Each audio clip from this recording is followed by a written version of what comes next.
মমতা ব্যানার্জির বাইরে শুভেন্দু তোমার কোনো অস্তিত্ব নেই। এসেছিলেন হেলিকপ্টারে করে, আর বাড়ি পাঠিয়ে দিয়েছি আমি টাটা বাই বাই করে 2021 সালে। উনি আমাকে হারাতে এসে নিজে হেরে গেছেন। আর এবারে নরেন্দ্র মোদীজি, নীতিন নবীনজি, অমিত শাহজি বলেছে, গতকাল অমিতজি বলেছে, আপনারা দেখেছেন যে তোমার বাড়িতে এসে তোমাকে আমরা হারাবো। ভবানীপুরে আমি উনাকে হারাবো।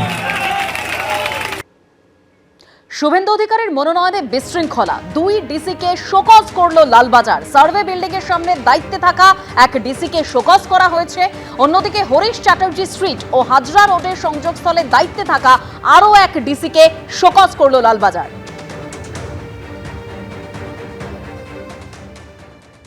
বিভিন্ন রকমের স্লোগান চলছে, বিভিন্ন রকমভাবে উত্তেজক কথাবার্তা চলছে।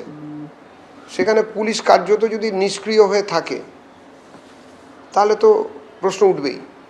সঙ্গত কারণেই প্রশ্ন উঠেছে, পুলিশ বলবে। পুলিশ ব্যাপারটাই তো এখন সিপি, গোটা বিষয়টাই chief secretary, home secretary, CP সবই তো ইলেকশন কমিশন বসিয়েছে, তাদের দায়িত্ব তো অলিখিত জরুরি অবস্থা জারি করে ভোট করছে। আমরা শুধু মানুষের সঙ্গে আছি, মানুষ মমতা ব্যানার্জির সঙ্গে আছে। আমি জানতে চাইছি না, তবে সন্দেহ যাক যে অত রাতে উনি একা কি করছিল। ওনার গাড়ির সামনে আমরা কেউ যাইনি, ওনার গাড়ি অনেক দূর উনি দেখতে পেরেছিল জানি না। সুতরাং লজ্জাজনক ব্যাপার, বিজেপির পুরো এজেন্ট হিসেবে কাজ করছে, মানে অঘোষিত বিজেপির একটা মানে আরেকটা টিম, যেটা বারবার বলছি প্রমাণ হয়ে গেল।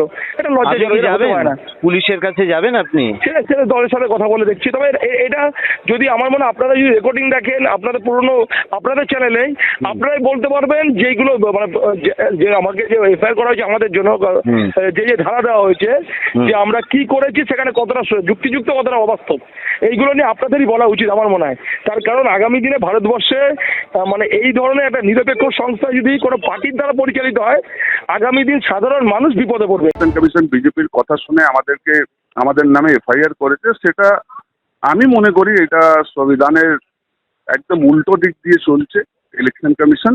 এটা আমি মেনে নিতে পারছি না।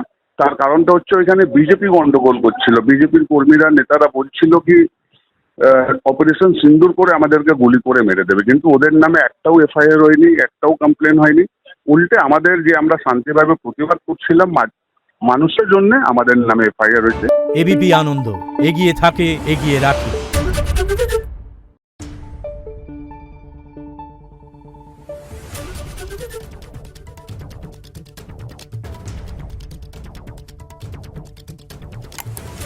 Thank you.